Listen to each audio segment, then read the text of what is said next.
Good afternoon all dear student and respected persons. आज की class में हम लेकर आए हैं फिजिक्स चैप्टर फर्स्ट का पार्ट सेकंड। इससे पहले की क्लास में आपको हमने विद्युत क्षेत्र रेखाएं क्या होती हैं उनके बारे में बताया था, ठीक है। और इससे पहले के क्वेश्चन हमने कूलॉम का व्युत्क्रम वर्ग नियम 20 में बताया था। आवेश के कारण विद्युत क्षेत्र, बिंदु आवेश के कारण विद्युत क्षेत्र की तीव्रता, intensity of electric field due to a point charge, ये चीजें हमने इससे लास्ट क्लास में जानी थी। अब आज की क्लास में हम इसके आगे बढ़ेंगे। तो हमारे पास में क्वेश्चन है विद्युत फ्लक्स। ये विद्युत फ्लक्स क्या है? विद्युत फ्लक्स से आप क्या समझते हैं?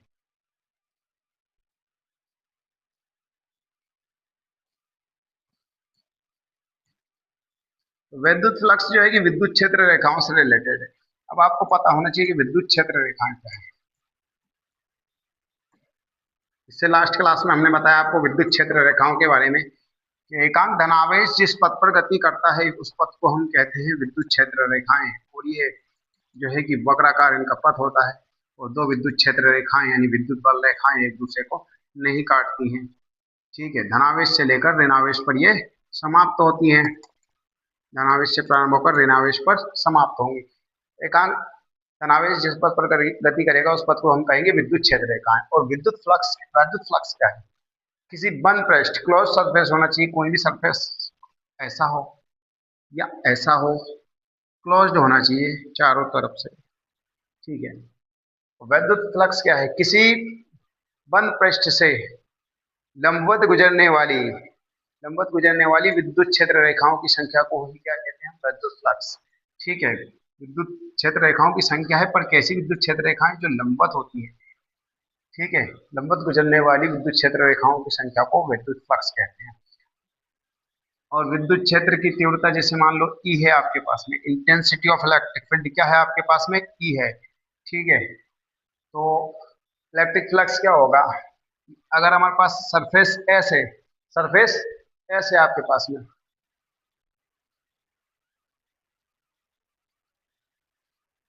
आपके पास में सरफेस एस है, तो विद्युत फ्लक्स फाई से दर्शा दो या फाई ई से। इलेक्ट्रिक है तो ई इसके नोटेशन में लिख देंगे phi is equal to into S. अब ई इंटू एस, ये डॉट इनका मतलब ये सदिश रूप होता है। जब आप इसको हम अगर परिमाण में लिखना चाहें तो ई इंटू एस कोस थीटा, ये लाइन एस कोस थीटा, ठीक है। थीटा इनके बीच का एंगल होता है। थीटा इलेक्ट्रिक फील्ड और सरफेस के बीच का एंगल है, ठीक है। अगर इनके बीच एंगल जीरो है, यानी आप थीटा इजकल टू जीरो लोगे, अगर मान लो थीटा इजकल टू क्या है? जीरो, तो five E equal to into S, five E equal to into S cos zero degree. और कॉस जीरो का मान पता है आपको? वन होता है। क्या होता है? वन। तो फाइव ई बराबर ई इंटू एस, ये फार्मूले का यूज होगा, ठीक है। Phi is equal to E into S, इस फार्मूले का हम यूज करेंगे विद्युत फ्लक्स की गणना करने में, ठीक है। ये इलेक्ट्रिक फ्लक्स को निकालने के लिए हम ये फार्मूला यूज करते हैं। तो ये यदि थीटा बराबर आपके पास में दे रखा है 90 डिग्री, थीटा बराबर 90 डिग्री, या मान लो कोई भी एंगल दिया आपको 90 का ही समझ लो आप पहले, 90 दिया तो फाइव इजकल के लिए cos 90 की पता है आपको जीरो है, तो ये ई इंटू एस, जब आप cos 90 की वैल्यू जीरो रख दोगे तो क्या हो जाएगा? जीरो। इलेक्ट्रिक फ्लक्स क्या आएगा? जीरो। अगर 90 डिग्री के एंगल से अगर जाएंगे तो क्या हो जाएगा? जीरो। अगर ई और एस के बीच एंगल 90 डिग्री बनता है उस कंडीशन में, उसका फ्लक्स क्या रहेगा? जीरो, ठीक है। और अगर मान लो थीटा एंगल दिया है आपको, तो फाई ई बराबर ई इंटू एस कोस थीटा, इस फार्मूले द्वारा आप निकालेंगे, ठीक है। इंटू एस के बीच अगर मान लो ये एस है आपके पास में और ये, इनके बीच अगर एंगल कोई थीटा बनता है, ठीक है, तब ये फार्मूले का यूज करोगे आप। और अगर जीरो डिग्री एंगल है तो ई इंटू एस का यूज करेंगे हम फ्लक्स का मान निकालने के लिए, ठीक है। अब इसके इकाई भी पूछी जाती है आपसे, भाई इंटू एस है हमारे पास, इंटू एस डॉट में,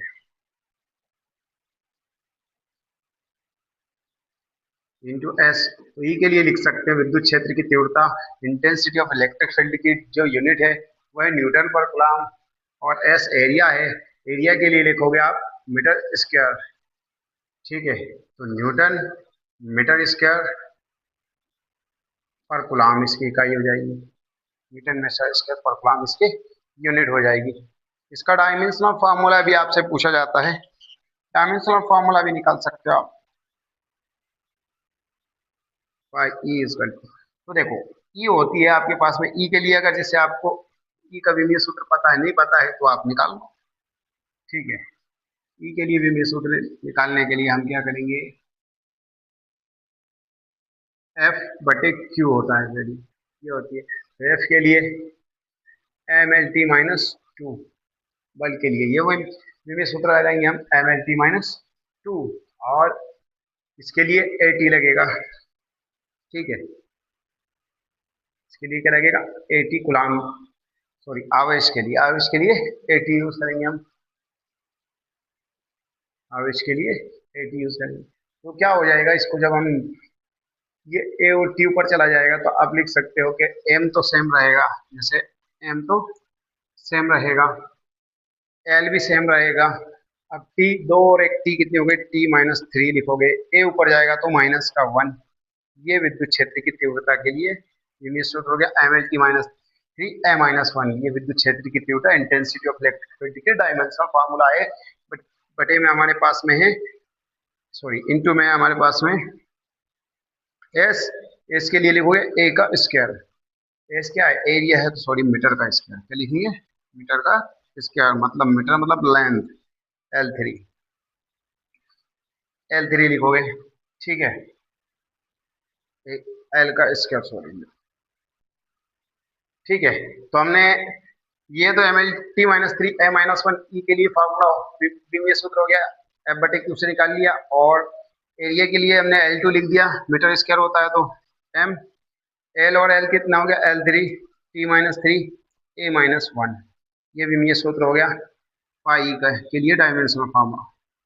ठीक है, डायमेंशनल फार्मूला ये लगेगा, M L three T minus three A minus one, इस डायमेंशनल फार्मूले का यूज करेंगे हम। ठीक है, तो इसके यूनिट भी आप निकाल सकते हो और डायमेंशनल फार्मूला भी।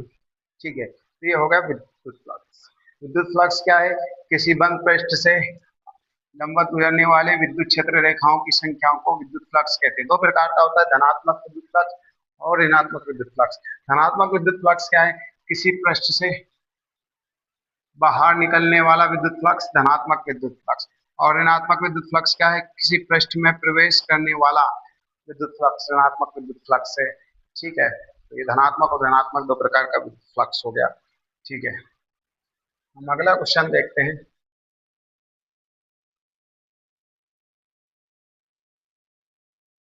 ठीक है, ये विद्युत फ्लक्स हो गया हमारे पास में। अब वैद्युत द्विध्रुव की बात आती है। वैद्युत द्विध्रुव भी पूछा जाता है कि वैद्युत द्विध्रुव क्या है। ठीक है, वैद्युत द्विध्रुव क्या है उसको जानते हैं। ठीक है, तो वैद्युत द्विध्रुव अगला सेकंड क्वेश्चन बनता है हमारा, वैद्युत द्विध्रुव क्या है, वैद्युत द्विध्रुव आघूर्ण को समझाइए। तो वैद्युत द्विध्रुव क्या होता है कि जब दो समान परिमाण के आवेश, इनके परिमाण समान हो लेकिन उनकी प्रवृत्ति यानी उनकी जो प्रकृति है वो विपरीत हो, यानी अगर एक पॉजिटिव हो तो दूसरा नेगेटिव हो, एक नेगेटिव हो तो दूसरा पॉजिटिव हो, जब तो समान लेकिन विपरीत आवेश, तो समान और विपरीत आवेश अल्प दूरी पर होते हैं, बहुत सूक्ष्म दूरी, मान लो 12 या 2s है जिसको डोनेट किया जाता है, 12 या 2s इसको प्रदर्शित करते हैं। ठीक है, जब तो समान तथा विपरीत आवेश अल्प दूरी पर होते हैं तो इस निकाय को हम वैद्युत द्विध्रुव कहते हैं। ठीक है, दो अपोजिट चार्जेस शॉर्ट डिस्टेंस पे होते हैं, तो अपोजिट चार्जेस शॉर्ट डिस्टेंस पर होते हैं तो इसे बोलते हैं इलेक्ट्रिक डाइपोल। ठीक है, क्या बोलते हैं, इलेक्ट्रिक डाइपोल या वैद्युत द्विध्रुव।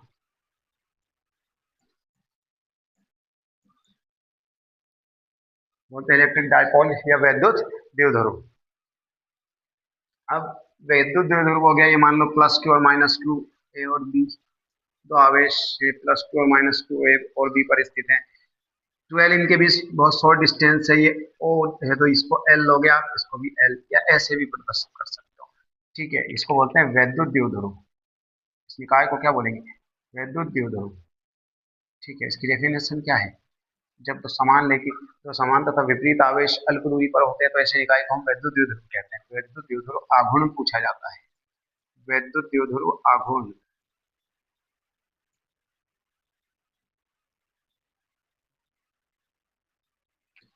तो वैद्युत द्विध्रुव आघूर्ण क्या है? किसी वैद्युत द्विध्रुव में किसी वैद्युत द्विध्रुव में एक आवेश, मान लो एक आवेश प्लस क्यू माइनस क्यू दो है तो कोई भी एक आवेश है लिया, एक आवेश और दोनों आवेशों के बीच की दूरी, एक आवेश का परिमाण लिया हमने और दोनों आवेशों के बीच की दूरी के गुणनफल को वैद्युत द्विध्रुव कहते हैं। यानी P, इसे P से दर्शाते हैं, P equal to Q into 12। मान लो एक आवेश हमारे पास Q है और उनके बीच डिस्टेंस 12 है, दोनों आवेश P बराबर Q इंटू 12, ये वैद्युत द्विध्रुव के लिए फॉर्मूला हो गया। तो P का अगर मात्रक पूछे आपसे कि वैद्युत द्विध्रुव आघूर्ण का मात्रक, P का मात्रक,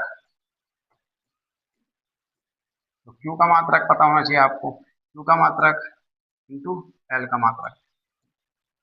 12 है तो दो तो जो है कि एक निश्चित राशि एल, उसकी कोई इकाई नहीं है क्योंकि वो एक काउंटिंग नंबर है। एल का मात्रक, क्यू का मात्रक आपको पता है, क्यू का आवेश का मात्रक क्या है? गुलाम, गुलाम है इसका मात्रक। और एल का मात्रक क्या है? मीटर, गुलाम मीटर इसका मात्रक हो जाएगा। विमीय सूत्र भी पूछा जाता है, पी का विमीय सूत्र, इसका विमीय सूत्र भी आपसे पूछा जाता है, तो निकाल लोगे आप। क्यू के लिए लिखोगे आवेश के लिए एटी, आवेश के लिए विमीय सूत्र एटी, और एल के लिए एल ही लिखेंगे हम, लंबाई है एल आएगा, एम तो 0 हो गया। ठीक है, एल टी ए, ये इसका विमीय सूत्र हो गया वैद्युत द्विध्रुव आघूर्ण का।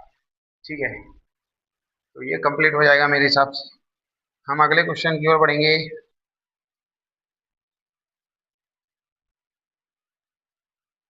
अगला क्वेश्चन देखते हैं हम। वैद्युत द्विध्रुव हो गया, अब वैद्युत द्विध्रुव आघूर्ण भी हो गया। वैद्युत द्विध्रुव के कारण अक्षीय स्थिति और निरक्षीय स्थिति, दो क्वेश्चन है जो कि एग्जाम के हिसाब से आईएमपी होंगे और 3 या 4 नंबर में आपसे पूछे जाएंगे। ठीक है, क्वेश्चन है किसी वैद्युत द्विध्रुव के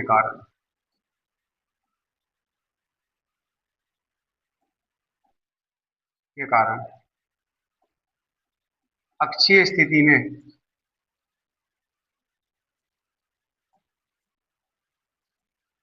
विद्युत क्षेत्र की तीव्रता, विद्युत क्षेत्र की तीव्रता, ये अक्सर पूछा जाता है। किसी वैद्युत द्विध्रुव के कारण अक्षीय स्थिति में विद्युत क्षेत्र की तीव्रता ज्ञात कीजिए। हमें इंटेंसिटी ऑफ इलेक्ट्रिक फील्ड निकालना है due to electric dipole, electric dipole के कारण। ठीक है, और कोएक्सियल पोजीशन, एक्सियल पोजीशन है ये इसकी। तो हमने एक वैद्युत द्विध्रुव लिया ए बी, जो प्लस क्यू और माइनस क्यू, जो भी आवेश लेना आपको, माइनस क्यू प्लस क्यू या plus Q minus Q, plus Q और माइनस क्यू आवेश से मिलकर बना है। दोनों आवेश के बीच दूरी 2l है, मध्य बिंदु O, ये L और ये भी L। यहाँ से R दूरी पर, O से R दूरी पर कोई बिंदु P है जिस पर आपको विद्युत क्षेत्र की तीव्रता E बताना है। ठीक है, विद्युत क्षेत्र की तीव्रता E निकालना है आपको। ठीक है, तो पहले तो अक्षीय स्थिति की डेफिनेशन क्या बनती है? वे बिंदु जिस पर विद्युत क्षेत्र की तीव्रता ज्ञात करनी है, यदि वे वैद्युत द्विध्रुव के अक्ष पर हो, वे बिंदु जिस पर विद्युत क्षेत्र की तीव्रता ज्ञात करनी है यदि वैद्युत द्विध्रुव के अक्ष पर हो, तो उस स्थिति को अक्षीय स्थिति कहते हैं। ठीक है, ओके। तो पॉइंट जिस पर हमें इंटेंसिटी ऑफ इलेक्ट्रिक फील्ड निकालनी है, ठीक है, वो कहाँ से, उसकी सिचुएशन क्या होना चाहिए? एक्सिस पर हो, वो एक्सिस पर स्टेबल हो तो हम उसको कहेंगे एक्सियल पोजीशन। ठीक है। तो हमारे पास में ए भी एक वैद्युत द्विध्रुव हो गया जो प्लस क्यू और माइनस क्यू इससे मिलकर बना है। तो अब दो तीव्रताएं लगेंगी। एक ए के कारण तीव्रता यदि आपने ई वन से दर्शा दिया, इसका डायरेक्शन ये है, तो बी अपोजिट डायरेक्शन में तीव्रता लगाएगा ई टू, क्योंकि अपोजिट चार्ज है। ठीक है, ये ई टू। तो आप इसकी थ्योरी में लिख सकते हैं, माना ए भी एक वैद्युत द्विध्रुव है, घटना कुछ भी नहीं है, ए भी एक वैद्युत द्विध्रुव है जो प्लस क्यू और माइनस क्यू आवेश से मिलकर बना है। दोनों आवेशों के बीच दूरी 12 है। इसके मध्य बिंदु O से स्मॉल r दूरी पर एक बिंदु P है जिस पर विद्युत क्षेत्र की तीव्रता E निकालना है। तो बिंदु आवेश के कारण विद्युत क्षेत्र की तीव्रता, बिंदु आवेश के कारण विद्युत क्षेत्र की तीव्रता,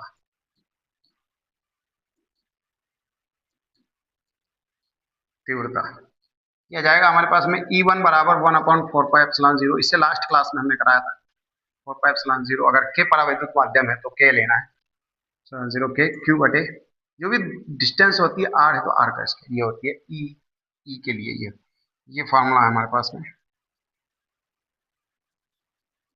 ठीक है, तो आप प्लस क्यू आवेश के कारण निकालेंगे हम बिंदु ए के प्लस क्यू आवेश के कारण पी पर विद्युत क्षेत्र की तीव्रता है ई वन से दर्शा दो आप, ई वन बराबर 1/4πε0 के क्यू बटे, अब आप प्लस क्यू आवेश के कारण ए से तो पी की दूरी आएगी ए पी का स्क्वायर, क्योंकि ए पर स्थित है प्लस क्यू आवेश।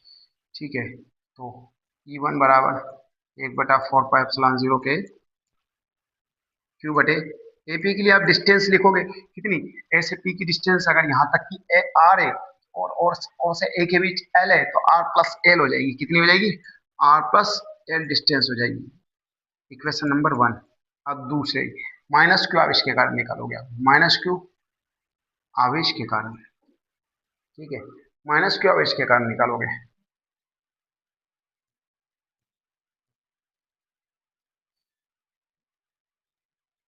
माइनस क्यू आवेश के कारण बिंदु पी पर विद्युत क्षेत्र की तीव्रता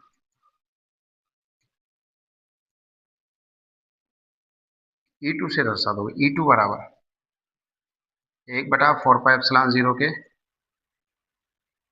क्यू बटे, अब वो ए से पी की तीव्रता, अब यहाँ बी से पी आ जाएगी क्योंकि बी पर है ना माइनस क्यू आवेश, माइनस क्यू कहाँ है बी पर, और पी बी से पी की दूरी, डायरेक्शन भी रहेगा तो इसमें ए से पी का डायरेक्शन ही रहेगा क्योंकि उसका डायरेक्शन हम देखते हैं E1 इधर ही जा रही है ए से पी की दिशा, और इसमें डायरेक्शन उल्टा रहेगा पी से बी की दिशा में,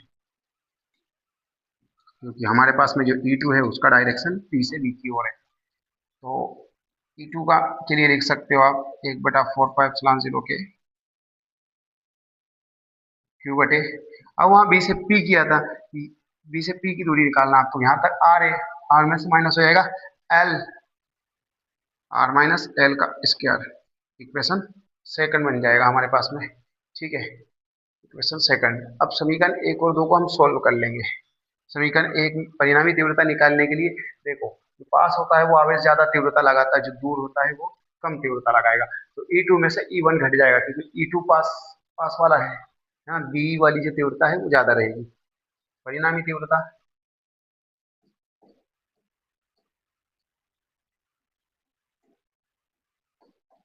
E बराबर E2 माइनस E1, E बराबर, मान रख दिए इनको, मान रखने पर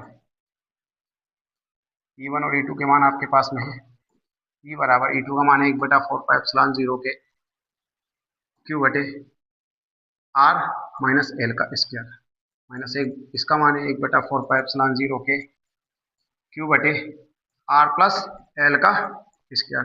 तो E बराबर 1/4πε0 के कॉमन ले लिया, क्यू भी कॉमन ली, बचा क्या 1/आर माइनस एल का स्क्वायर माइनस 1/आर प्लस एल का स्क्वायर, 1/4πε0 के क्यू।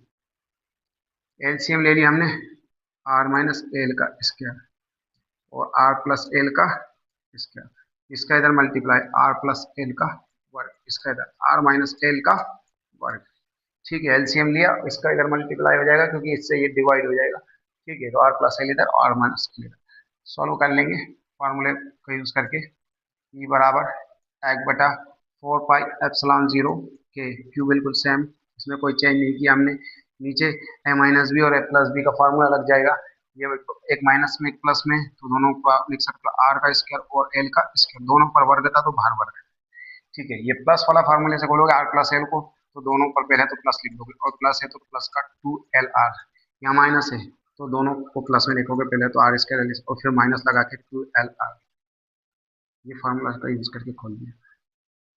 ठीक है, अगली स्टेप में 1/4 पाई एप्सिलॉन 0 के टू, ये आर स्क्वायर एल स्क्वायर, इसका होल स्क्वायर, ये सेम रहा। पहले से इनके ऐसे लिख दो आप, आर स्क्वायर एल स्क्वायर और 2LR। ये ऋण चिन्ह है तो ऋण चिन्ह का गुना करोगे तो आर माइनस का एल स्क्वायर, आर स्क्वायर और एल स्क्वायर माइनस का और प्लस का हो जाएगा, माइनस माइनस प्लस हो जाएगा 2LR।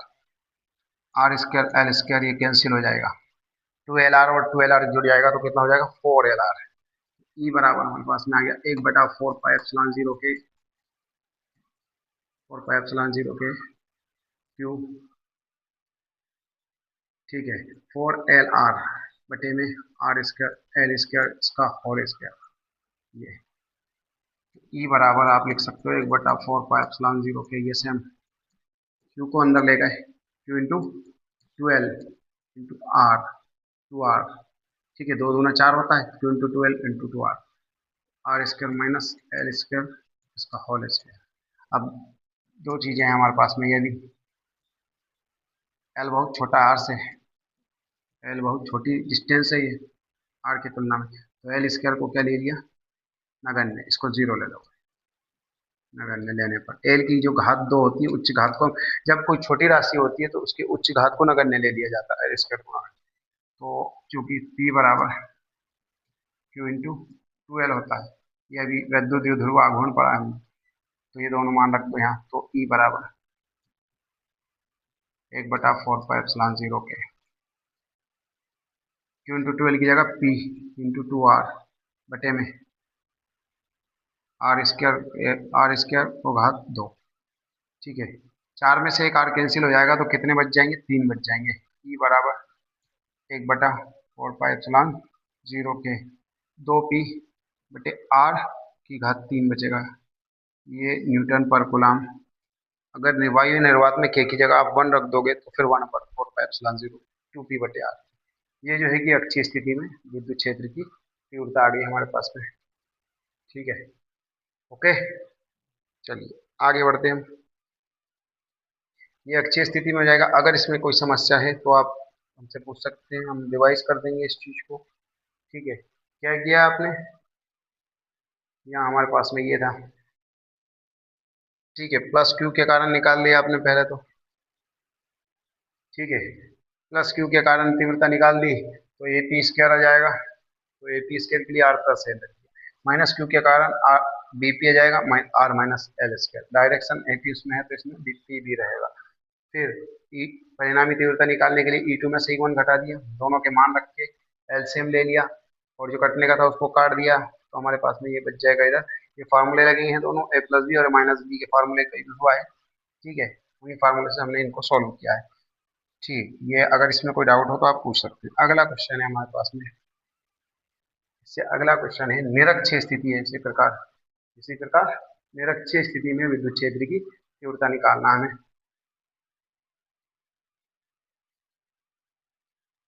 अगला क्वेश्चन हो जाएगा निरक्षीय स्थिति में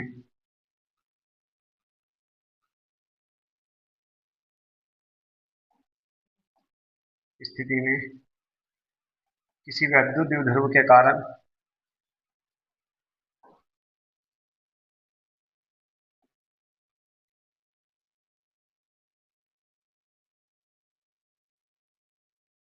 विद्युत क्षेत्र की तीव्रता।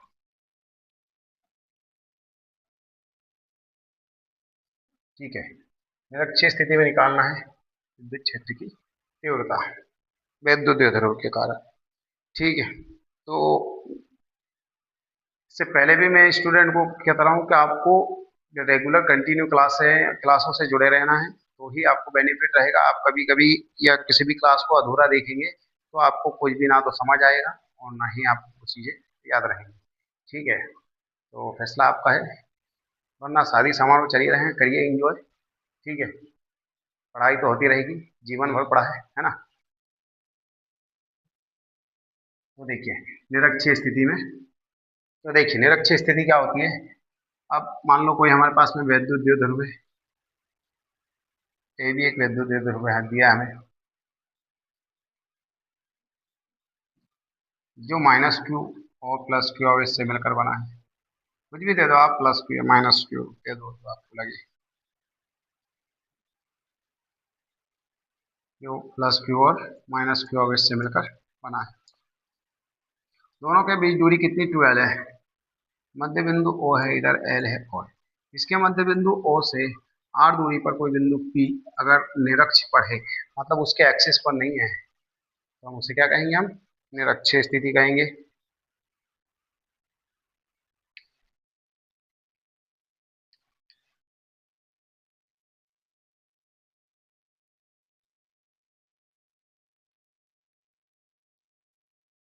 इस स्थिति को हम क्या कहेंगे, निरक्षीय स्थिति कहेंगे।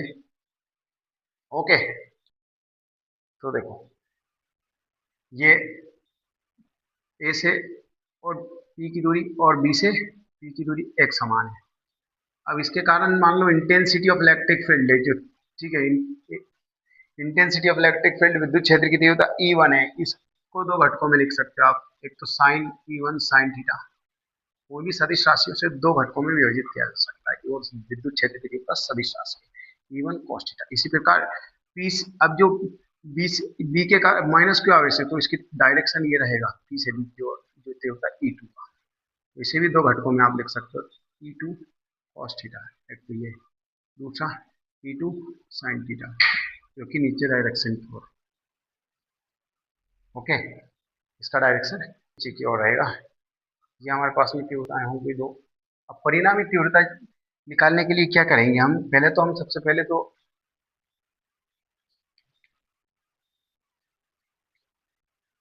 ये जो है कि हमें परिणामी तीव्रता निकालना है। ये डायग्राम अगर आपको स्पष्ट नहीं है तो हम डायग्राम को थोड़ा सा और जूम करके बना देते हैं। ठीक है, ये हमारे पास में एक विद्युत द्विध्रुव हो गया ए बी, जो प्लस क्यू और माइनस क्यू आवेश से बना है। दोनों के बीच दूरी 2L है। इसके मध्य बिंदु O से L दूरी, ये R दूरी पर बिंदु P है। इसके कारण तीव्रता E1 है और इसके कारण तीव्रता E2 है। डायरेक्शन दोनों का अलग है। तो इसके दो घटक ये E1 साइन थीटा और इसके E1 cos थीटा, 36 घटक में। इसी प्रकार E2 के कारण E2 cos थीटा और E2 साइन थीटा। तो प्लस क्यू आवेश के कारण तीव्रता निकालोगे और माइनस क्यू आवेश के कारण तीव्रता निकालोगे। ठीक है, तो प्लस क्यू आवेश के कारण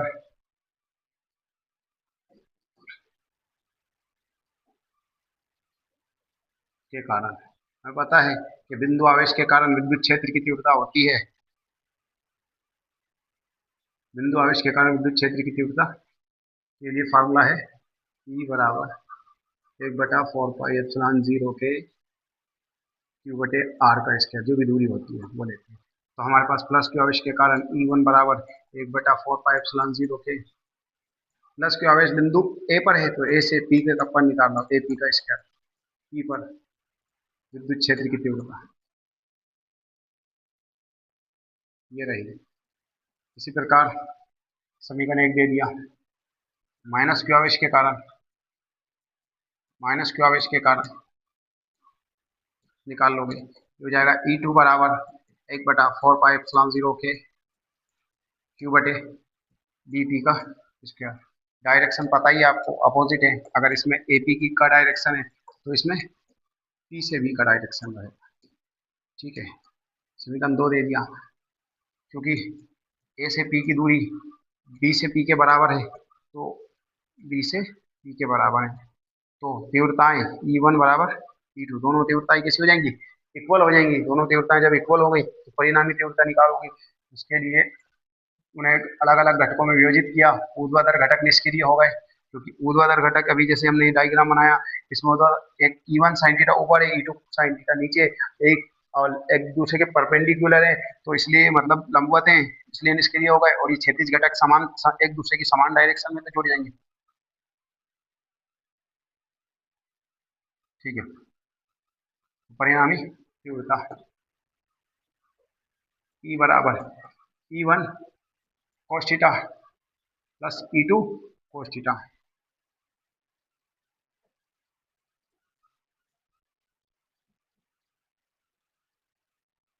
E2 cos थीटा, क्योंकि E1 बराबर E2, E1 बराबर E2, तो E बराबर E1 cos theta plus E2 की जगह भी E1 cos थीटा। E1 और E1 कितने हो गए? 2E1 cos theta. समीकरण एक से मान रख दिया, समीकरण एक से E1 का मान वो है आपके पास में E बराबर 2 इंटू E1 का मान है 1/4π0 के क्यू बटे ए बी का स्क्वायर। समीकरण एक में ये मान है हमारे पास में, cos थीटा सेम रहा। समीकरण इसे नाम दे दिया आपने 3, इसे इक्वेशन थर्ड नाम दे दिया हमने, तीसरा समीकरण बना दिया। अब इस यहाँ से एक तो ए पी स्क्वायर और cos थीटा के मान निकालेंगे हम और इसमें रख देंगे।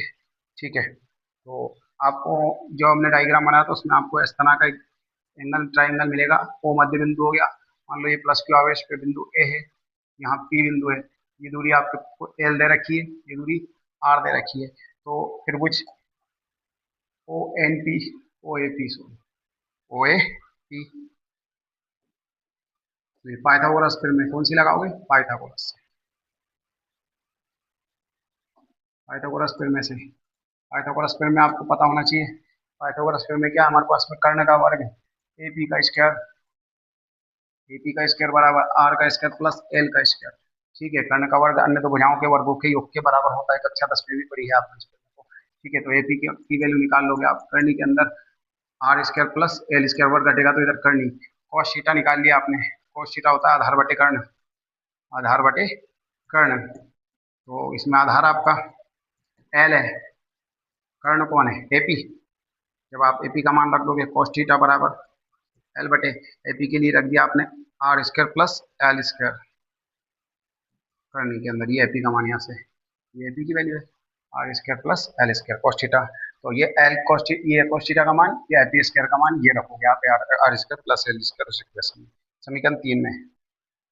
तो देखिए समीकरण 3, हम समीकरण 3 में मान रखेंगे। समीकरण 3 हमारे पास है, ई बराबर 2 इंटू एफ बटा 4 बटे एपी का स्क्वायर cos थीटा। इस समीकरण 3 में आपके पास में इक्वेशन, आपने ई बराबर क्या किया, 2 इंटू एफ बटा 4 ये सेम रहा, ये कांस्टेंट है।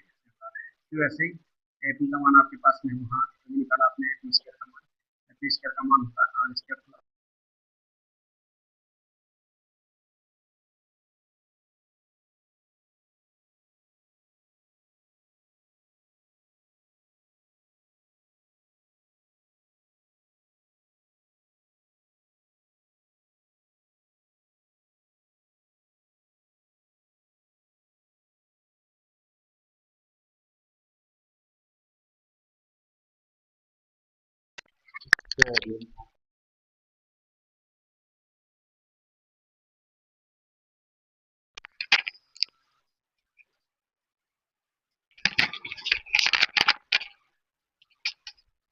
तो देखिए समीकरण 3 में मान रखा हमने, हमारे पास समीकरण 3 क्या था?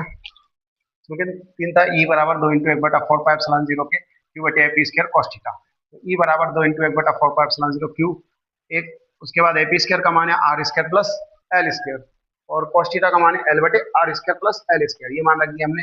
ई बराबर 1/4π0 के क्यू इंटू 12 को इधर ले आए हम, 12 r square plus L square, ये सेम रहा। और करनी मतलब 1/2 r square plus L square पर 1/2, तो ई बराबर 1/4π0 के, ये सेम क्यू इंटू 12 की जगह आप पी लिख दो, क्योंकि क्यू इंटू 12 का मान पी होता है, वैद्युत द्विध्रुव आघूर्ण, क्योंकि पी बराबर क्यू इंटू 12 हमने पढ़ा है। ई बराबर क्यू इंटू 12। तो आप यहाँ पर r square plus L square दोनों एक जैसी संख्या है, इस पर कुछ नहीं, तो वन वन पावर है, एक घात है, एक और एक बटा दो कितना हो जाएगा, 3/2। एक और एक बटा दो कितना हो जाएगा, 3/2। ई बराबर 1/4π0 के 1/4π0 के पी बटे are square plus L square की पावर 3/2। एक और एक बटा दो, 3/2 हो गया। ठीक है, अब क्या करेंगे हम अगली स्टेप में, हमारे पास में ई बराबर 1/4π0 के एल स्क्वायर की घात 3/2। क्योंकि एल बहुत छोटा है आर से, तो एल स्क्वायर को नगण्य ले लोगे, एल स्क्वायर को नगण्य ले लोगे 0 लेने पर, तो एल स्क्वायर 0 हो गया, तो ई बराबर 1/4π0 के पी बटे आर स्क्वायर घात कितनी, 3/2। 2 से 2, क्योंकि ये लग गया है, क्योंकि 2 से 2 कैंसिल, ई बराबर 1/4π0 के पी बटे आर क्यूब। ये निरक्षीय स्थिति में विद्युत क्षेत्र की तीव्रता न्यूटन पर कूलम्ब का मात्रक है। ठीक है, तो एक्सेल पोजीशन होगी, नॉन एक्सेल पोजीशन होगी। आज की क्लास में हमने आपको बताए हैं विद्युत फ्लक्स के बारे में बताया है, धनात्मक और ऋणात्मक दो प्रकार के विद्युत फ्लक्स है, इसका मात्रक और विमेय सूत्र भी बताया आपको। उसके बाद वैद्युत द्विध्रुव क्या है उसके बारे में बताया आपको। वैद्युत द्विध्रुव आघूर्ण और इसका मात्रक भी पूछा जाता है। वैद्युत द्विध्रुव आघूर्ण और इसका मात्रक और विमेय सूत्र, मात्रक व विमेय सूत्र। वैद्युत द्विध्रुव के कारण अक्षीय स्थिति हमने पढ़ी है, अक्षीय स्थिति में विद्युत क्षेत्र की तीव्रता, और भी अक्षीय स्थिति लेकिन इसमें विद्युत क्षेत्र की, और निरक्षीय स्थिति में विद्युत क्षेत्र की तीव्रता वैद्युत द्विध्रुव के कारण। ये 5 क्वेश्चन आपको इस क्लास में कंप्लीट करना है, मतलब आपको ही कंप्लीट करना है। इनमें समस्या आती है तो फिर से हमें कमेंट में बताना है। राइजा ऐप डाउनलोड कर लीजिए, वहाँ पर भी फ्री कंटेंट बहुत कुछ मिलने वाला है, पीडीएफ भी मिलेगी, और हमारे यूट्यूब पर भी ट्रायंगल कोचिंग इंस्टीट्यूट पर आपको वीडियो मिल जाएगी। ठीक है, लगातार जुड़े रहें, स्टडी करें, समय बहुत तेजी से जाता है, आप समय की कीमत को समझें। जय हिंद, जय भारत।